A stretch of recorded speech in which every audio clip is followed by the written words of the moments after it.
If you're not scared because I might be calling your pastor out, watch this video. Not every controlling pastor is just strict. Some of them are operating under religious witchcraft, and I'm going to give you 5 signs to look out for. Sign number 1, they weaponize the pulpit. If they're throwing indirect shots, and some of them are bold enough to do it directly, but if they are throwing indirect shots instead of handling conflict biblically, that is a sign of witchcraft. Sign number 2, they prophesy based on what they were told in private. Now, I know a lot of y'all are up on game regarding how they'll go to your social media pages and get all this information and then turn around like they're prophesying or releasing the words of knowledge and stuff like that. But they will also prophesy things you shared with them in private that were never meant to be made public. And they'll act like they're getting a word from the Lord just to download from heaven. Baby, we just had this conversation. Stop that. I remember this prophet, and I'm not sure if he makes it this video. I don't know. Hey, you know who you are. But I remember this prophet. He wanted me to come be an intercessor at one of his services. He was supposed to get my travel arrangements together. He did not. I did not go. It was far.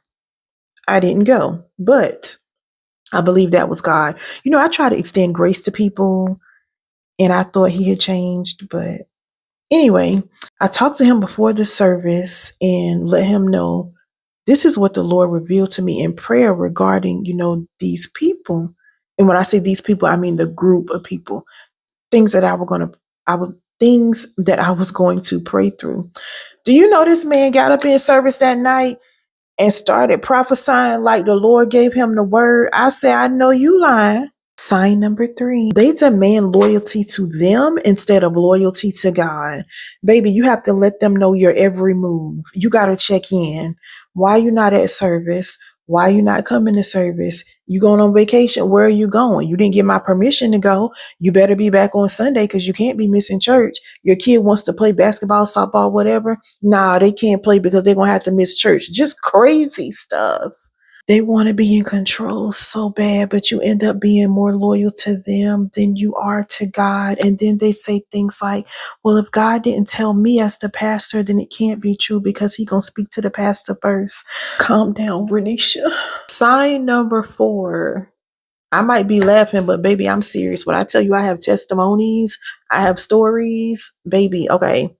Sign number 4, they use fear tactics. They threaten curses, death, or some type of destruction if you leave their ministry. I need y'all pastors. Hey, tag a pastor real quick. Did you know that these people belong to God and not you? These people belong to God and not you. I need y'all to stop telling people that they're going to be cursed for leaving your church. They're not leaving God. Now, granted, you have some that end up leaving God because you were the representation of God that they saw, and they don't know how to decipher between the two. Some people have issues with that, so they end up turning to another God or they become atheists. I believe that pastors have to answer for that too. But a lot of these people, they're not leaving God. They're just leaving your church. And most of them are maintaining their relationship with God and got closer to God after coming out from under your bondage. Stop cursing people.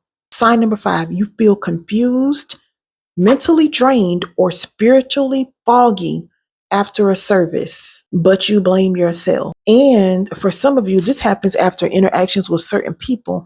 I'm not talking about church right now.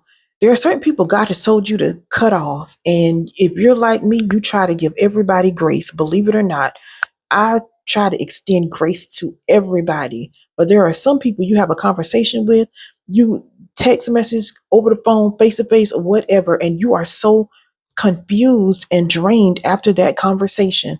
That is a sign, okay?